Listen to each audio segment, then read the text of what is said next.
आज हम हमारे एमपी जीके के लेक्चर में लेक्चर नंबर 6 लेकर आए हैं। अभी तक हमारे 5 लेक्चर हो गए, जिसमें फर्स्ट 4 लेक्चर में हमने एमपी के इंट्रोडक्शन की बात की थी, हमने डिस्ट्रिक्ट कितने हैं, संभाग की बात की थी, फिर हमने मध्य प्रदेश की कितनी बाउंड्री हैं वो उसकी बात की थी, किस मध्य प्रदेश से कौन सी बाउंड्री किस स्टेट को टच करती है, कौन से ज़्यादा टच करती है, कौन सा कम टच करती है।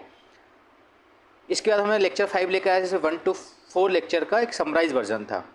आज हम उसको बढ़ाते हुए लेक्चर नंबर 6 लेकर आए हैं, जिसमें है मध्य प्रदेश की जलवायु, the climate of Madhya Pradesh. The climate of Madhya Pradesh. हम क्लाइमेट ऑफ मध्य प्रदेश की हम बात करते हैं तो क्लाइमेट मध्य प्रदेश, ये जो रेखा है, ये जो लाइन है, ये लाइन इसको बोलते हैं विषुवत रेखा। क्या बोलते हैं इसको? विषुवत रेखा, इक्वेटर, इक्वेटर। इसको हिंदी में लिखेंगे, इसको बोलते हैं विषुवत रेखा, विषुवत रेखा। ओके, इसको बोलते हैं विषुवत रेखा। ये जो विषुवत रेखा है, ये एक्चुअली कर्क रेखा एंड मकर रेखा को 2 बराबर भागों में विभाजित करती है।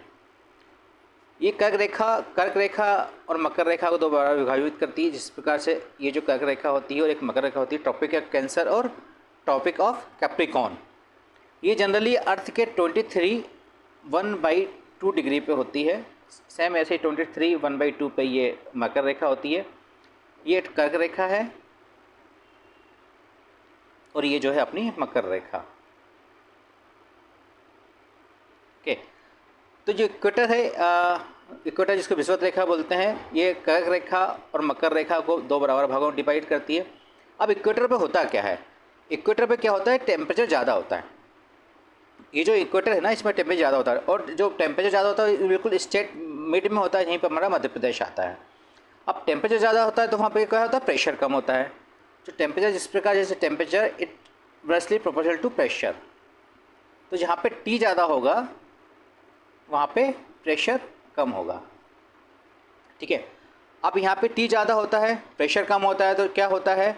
जनरली प्रेशर यहाँ पे ज़्यादा है तो टेम्परेचर यहाँ पे ज़्यादा है तो प्रेशर कम है।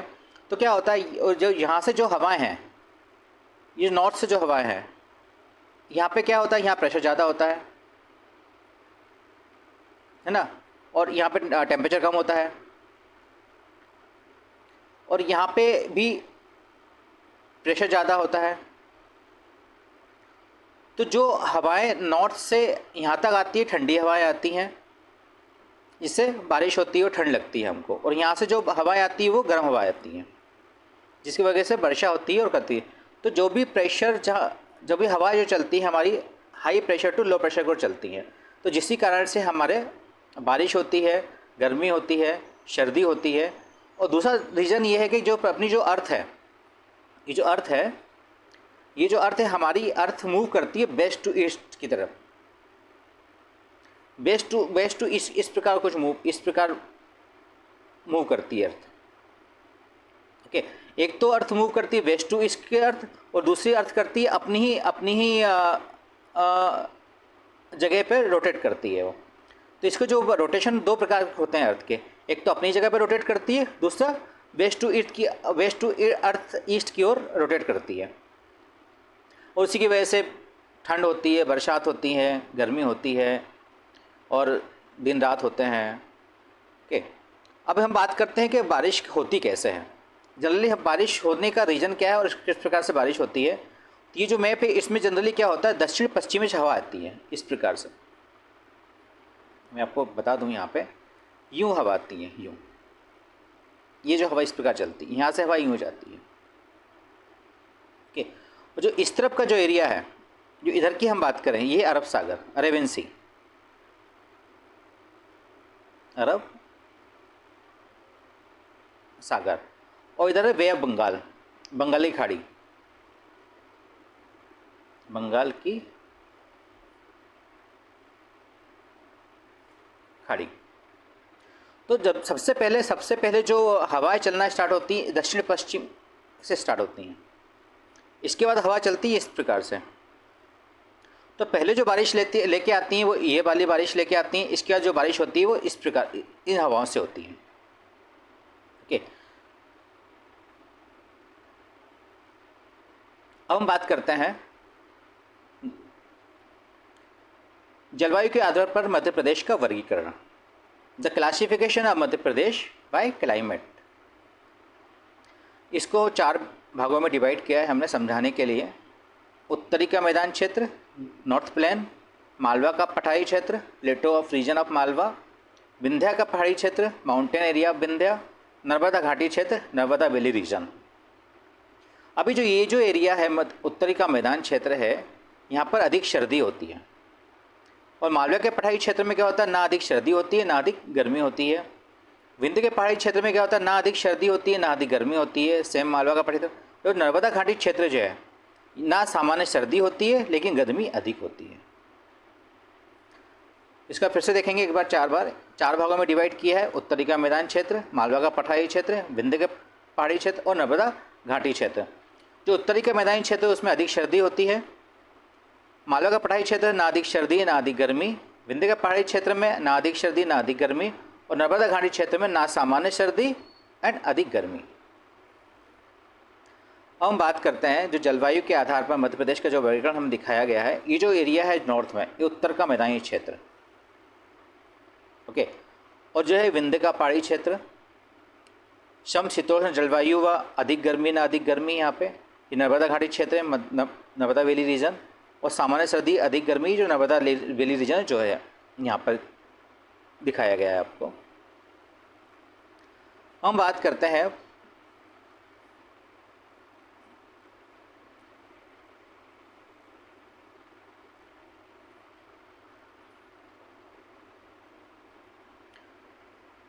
पूरे देश की तरह मध्य प्रदेश की जलवायु भी उष्णकटिबंधीय मानसूनी जलवायु है। पूरे देश की तरह मध्य प्रदेश की जलवायु भी उष्णकटिबंधीय मानसूनी जलवायु है। मध्य प्रदेश की जलवायु को उष्णकटिबंधीय स्वरूप प्रदान करने के लिए प्रदेश के मध्य से गुजरने वाली कर्क रेखा उत्तरदायी है। जो हमने आपको बताया कि जो सेंटर से जो निकलती है, जो मिड पार्ट ऑफ अर्थ से जो निकलती है, कर्क रेखा उत्तरदायी है। और दक्षिणी पश्चिमी मानसून से प्राप्त होने वाली वर्षा इसे मानसूनी जलवायु का स्वरूप प्रदान करती है। मध्य प्रदेश में 3 प्रकार की ऋतु पाई जाती हैं। कौन सी? गर्मी, सर्दी एंड बारिश। इंग्लिश में लिखा हुआ इस बार चेक पढ़ लेते हैं उसको। Madhya Pradesh has a tropical monsoon climate like the rest of the country. The tropic of cancer passing through the middle of the state is responsible for providing tropical climate to the climate of Madhya Pradesh, जिसको हमने first second video में lecture में हमने बताया था कि जो कर्क रेखा है जो है मध्य प्रदेश के सेंटर पॉइंट से निकलती है और 14 डिस्ट्रिक्ट से पास होती है। तो that is responsible for the providing tropical climate to the climate of Madhya Pradesh. The rain received from the south west monsoon give it monsoon climate.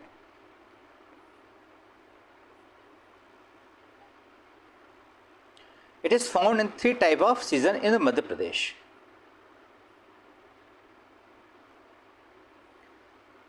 अब बात करते हैं उत्तर का मैदानी क्षेत्र, नॉर्थ प्लेन। इनमें बुंदेलखंड, रीवा पन्ना का पठार व मध्य भारत का पठार क्षेत्र स्थित है। इस क्षेत्र की जलवायु महाद्वीप प्रकार की है। मध्य प्रदेश के उत्तर में स्थित यह क्षेत्र समुद्र से अधिक दूरी तथा हिमालय के समीप है। समुद्र से दूर होने के कारण यहाँ गर्मियों में अधिक गर्मी एवं सर्दियों में अधिक सर्दी पड़ती है। मध्य प्रदेश के सबसे गर्मी स्थानों में शामिल खजुराहो तथा सबसे ठंडा स्थान शिवपुरी इस क्षेत्र में स्थित है। ये वनस्पति क्षेत्र कम है। कम वर्षा वाला क्षेत्र 50 से 75 सेंटीमीटर वर्षा होती है। जलोढ़ मृदा पाई जाती है। चंबल नदी द्वारा इस क्षेत्र में बीहड़ का निर्माण किया गया है। ये क्वेश्चन आ जाता है बहुत बार एग्जाम में। चंबल नदी द्वारा इस क्षेत्र में बीहड़ का निर्माण किया गया है। इस जलवायु क्षेत्र के अंतर्गत मध्य भारत का पठार, बुंदेलखंड अंचल एवं आंशिक भाग रीवा पन्ना का पठार का आता है। वही इंग्लिश में एक्सप्लेन किया हुआ है। अब बात करते हैं मालवा का पठारी क्षेत्र। मालवा के पठारी क्षेत्र में क्या है?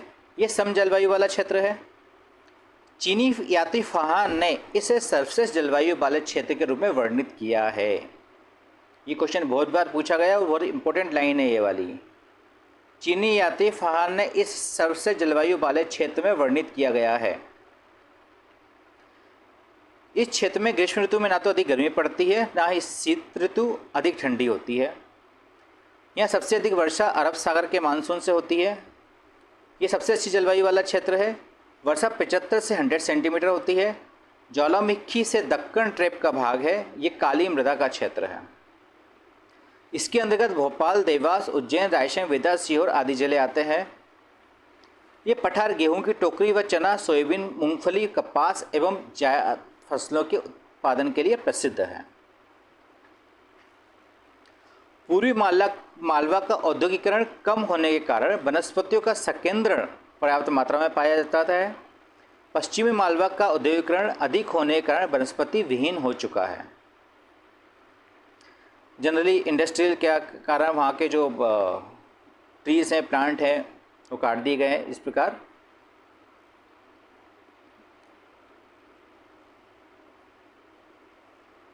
अब हम बात करते हैं विंध्य के पहाड़ी क्षेत्र, हिल एरिया विंध्या। ये यहाँ सम जलवायु क्षेत्र है। इसमें गर्मी अधिक नहीं पड़ती और ठंड में भी साधारण ठंड पड़ती है। पचमढ़ी एवं अमरकंटक इसी क्षेत्र के अंतर्गत आते हैं। यह लाल पीली मिट्टी पाई जाती है। ये प्रदेश का पूर्वी क्षेत्र है जिसके अंतर्गत रीवा, सतना, शहडोल, अनूपपुर, उमरिया, कटनी जिले आते हैं। यहाँ सागौन वनों की प्रधानता है। उमरिया औसत रूप से अधिक ठंडा है। This is a climate zone, temperature zone. There is no excessive heat in it and there is normal cold even in winter. Pachmarhi and Amarkantak come under this region. Red yellow soil is found here.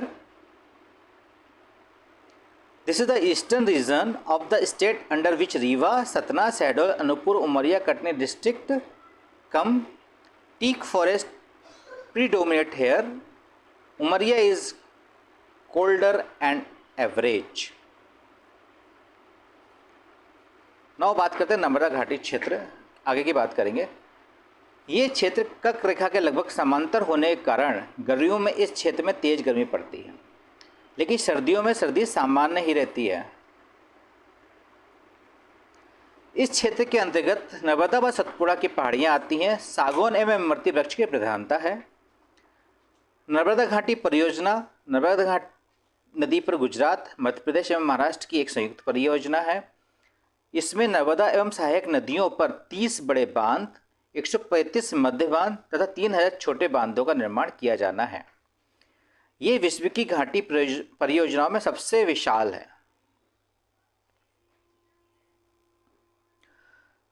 अब हमने just एक जो अभी तक explain किया, जैसे एक slide में उसको बता दिया गया किस प्रकार से कितने भागों में डिवाइड किया है और कहाँ पे किस प्रकार का मौसम रहता है, ताकि वो याद करने में हमको आसानी रहेगी। हमने जलवायु क्षेत्र को 5 भागों में दिखाया था। विंध्य पर्वतीय क्षेत्र, मालवा पठार, बंगाल पठार, नर्मदा घाटी क्षेत्र, उत्तर का मैदान। विंध्य पर्वतीय क्षेत्र में क्या है? ग्रीष्म ऋतु कम गर्म तथा शीत ऋतु साधारण ठंडी। ग्रीष्म ऋतु सामान्य गर्म तथा शीत ऋतु सामान्य ठंडी। ग्रीष्म ऋतु अधिक गर्म तथा शीत ऋतु सामान्य ठंडी। ग्रीष्म ऋतु अधिक गर्म तथा शीत ऋतु साधारण ठंडी। ग्रीष्म ऋतु अधिक गर्म तथा शीत ऋतु अधिक ठंडी। ये some time such type of question is came in the multiple options.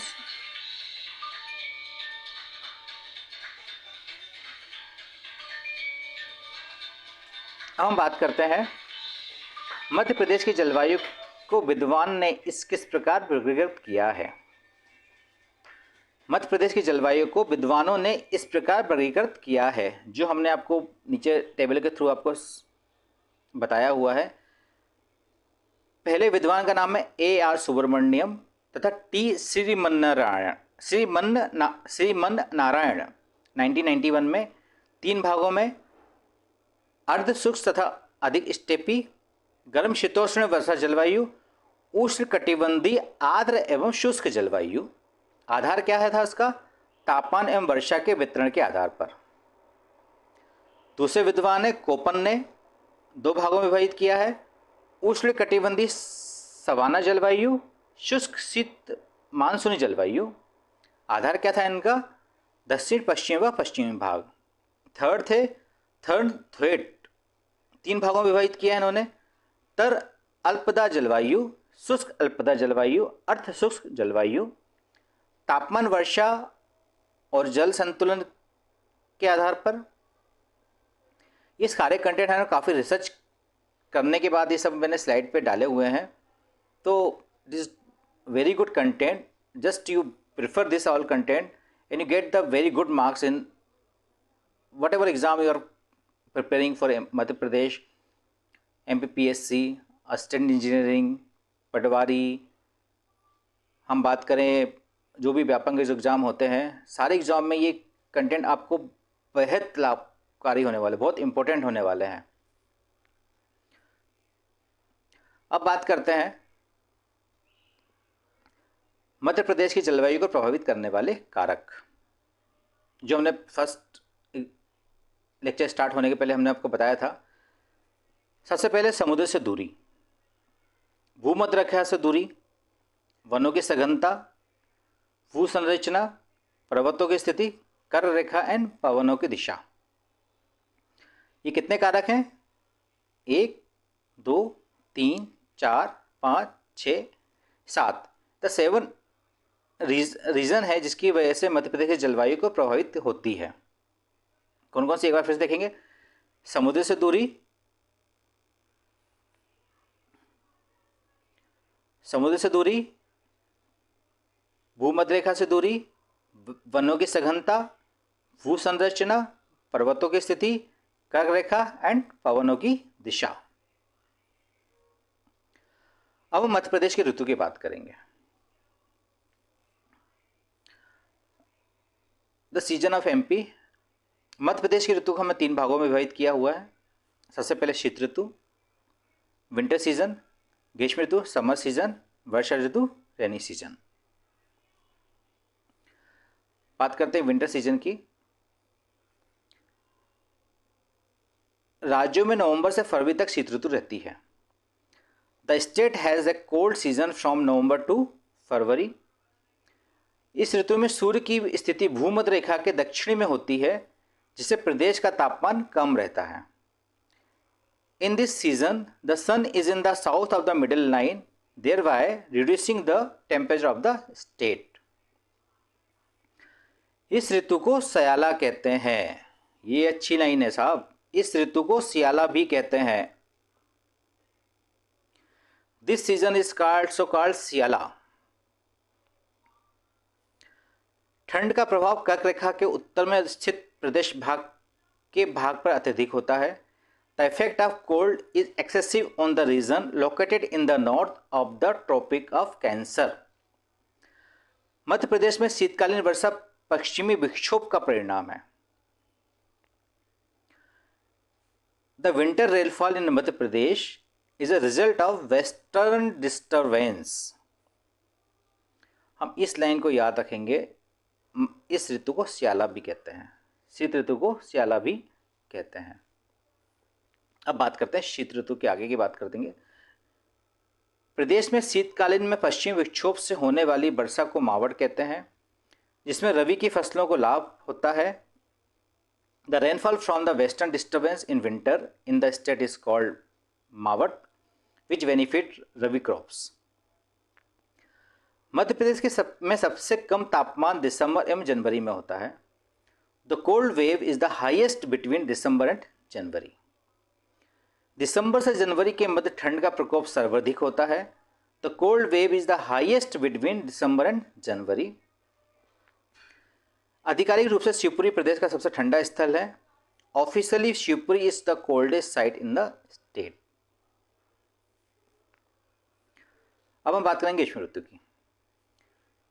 इस ऋतु में तापमान मार्च से जून तक लगातार बढ़ता जाता है, क्योंकि इस समय सूर्य उत्तरायण होता है।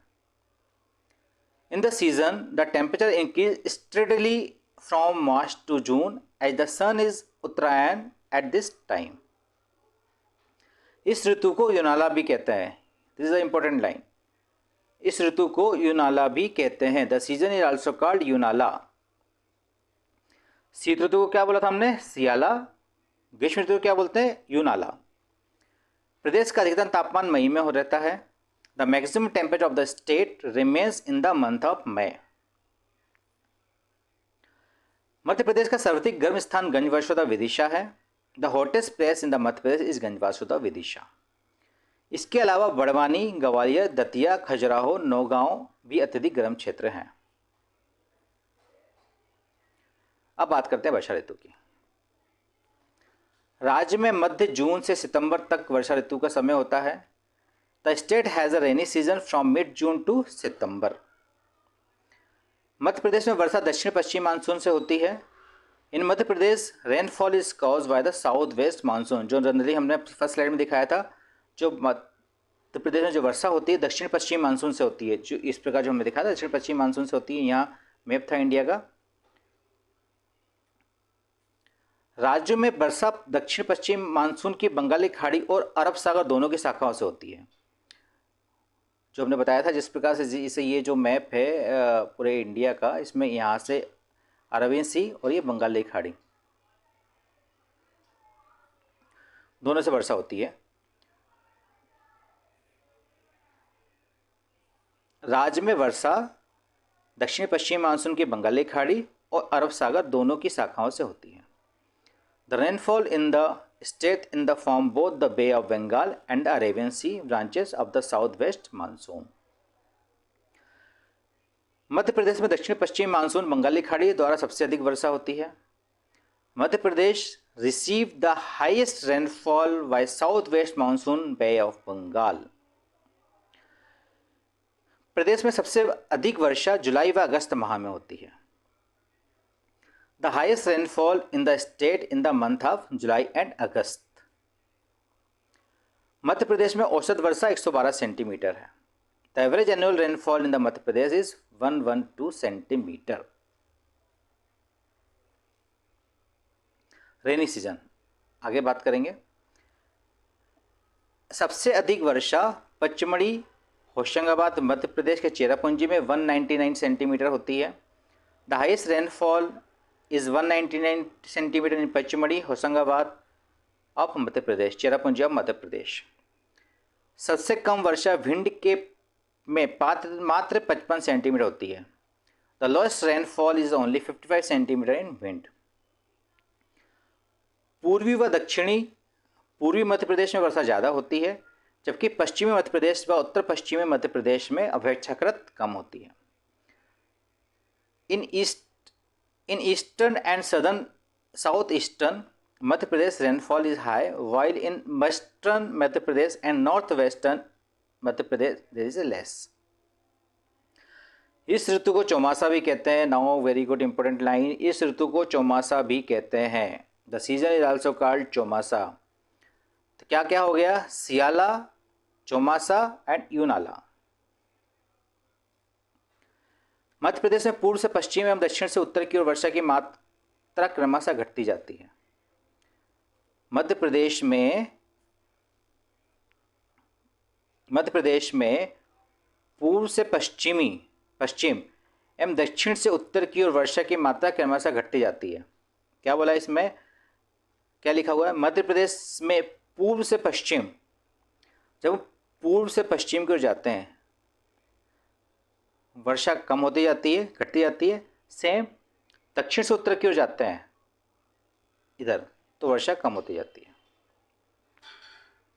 In Madhya Pradesh the amount of rainfall varies from east to west and south to north respectively.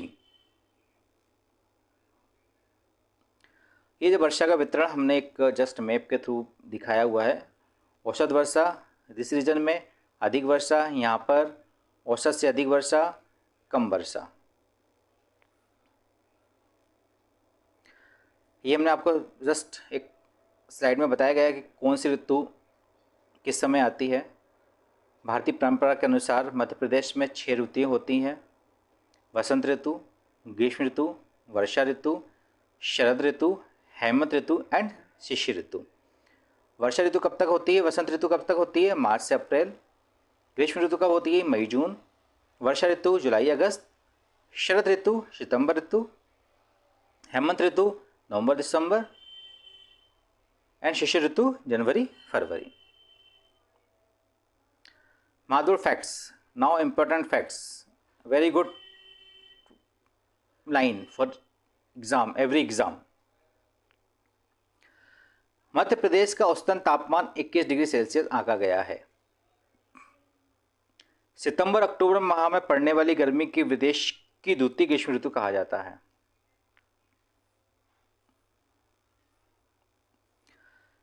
सितंबर अक्टूबर माह में पड़ने वाली गर्मी को प्रदेश की द्वितीय ग्रीष्म ऋतु कहा जाता है। मध्य प्रदेश के लगभग सभी भागों में दैनिक तापांतर मार्च माह में सर्वाधिक रहता है। मध्य प्रदेश में ऋतु संबंधी आंकड़े एकत्रित करने वाली ऋतु वेधशाला इंदौर में है। प्रदेश के विंध्य क्षेत्र में अरब सागर एवं बंगाली खाड़ी दोनों मानसूनों से वर्षा होती है। बंगाल की खाड़ी से आने वाले मानसून की सर्वाधिक वर्षा मंडला एवं डिंडोरी जिलों को मिलती है। The average temperature of Madhya Pradesh has been estimated at 21 degree Celsius. The summer starting in the month of September October is called the second summer season of the state. In almost all parts of Madhya Pradesh, daily temperature difference is maximum in the month of March. The weather observatory which collects weather related data in Madhya Pradesh is in Indore.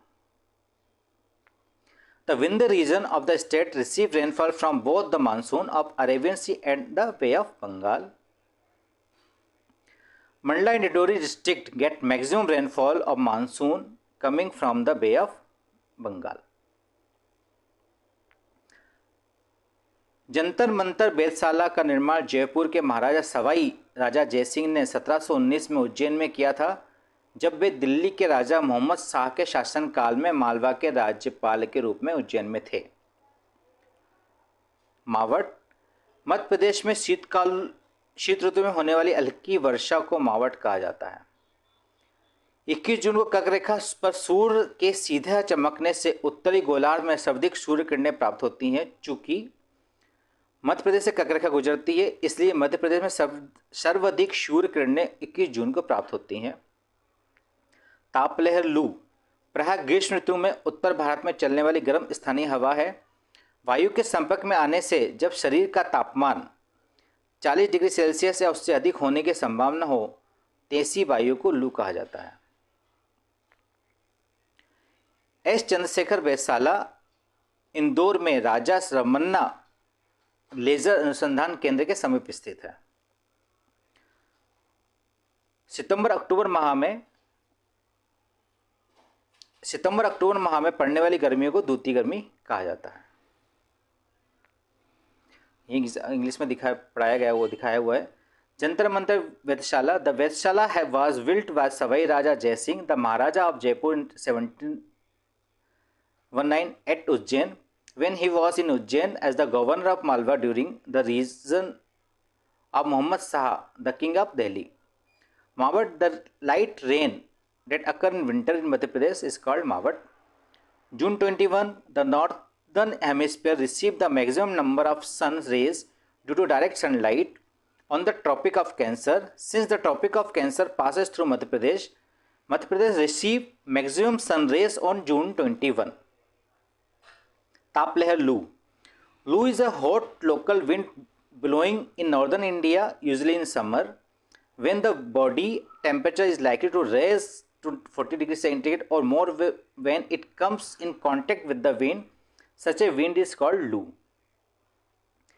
S. Chandrasekhar Hospital is located near Raja Ramanna Leisure Research Center in Indore. Fourth layer of second summer. The summer that falls in the month of September October is called the second summer. Thank you. अब आज के लिए बस इतना ही काफ़ी हो गया है। इतना सारा कंटेंट हमने आज क्लाइमेट ऑफ मध्य प्रदेश ख़त्म किया है हमने, जिसमें क्लाइमेट ऑफ मध्य प्रदेश से जितने भी एग्ज़ाम के अंदर आएंगे, इस स्लाइड से बाहर क्वेश्चन नहीं जाएगा। बहुत अच्छे कंटेंट हैं, ये आप इसको रिवाइज़ कीजिए, अच्छे से पढ़िए, शॉर्ट हो सके तो शॉर्ट नोट्स बनाइए और इसको रिवाइज़ कीजिए। एक दो बार वीडियो देखेंगे तो समझ में आ जाएगा, आसानी से याद हो जाएगा। बहुत सिंपल लैंग्वेज में इसको मेंशन लिखा गया है हमने, इंग्लिश हिंदी दोनों में लिखा गया है, जिससे ताकि जो इंग्लिश में जीके पढ़ता है तो उसको जीके पढ़ने में भी प्रॉब्लम नहीं होगी। अब नेक्स्ट वीडियो इसके आगे का हम लेकर आएंगे, तब तक के लिए हमको आगे दीजिए। आज का लेक्चर हम ही समाप्त करते हैं। यदि आपको कंटेंट पसंद आ रहा हो, अच्छा लग रहा हो, तो प्लीज़ लेक्चर को कमेंट कीजिए, लाइक कीजिए, शेयर कीजिए, ना सब्सक्राइब कीजिए। तब तक के लिए हमें आज्ञा दीजिए।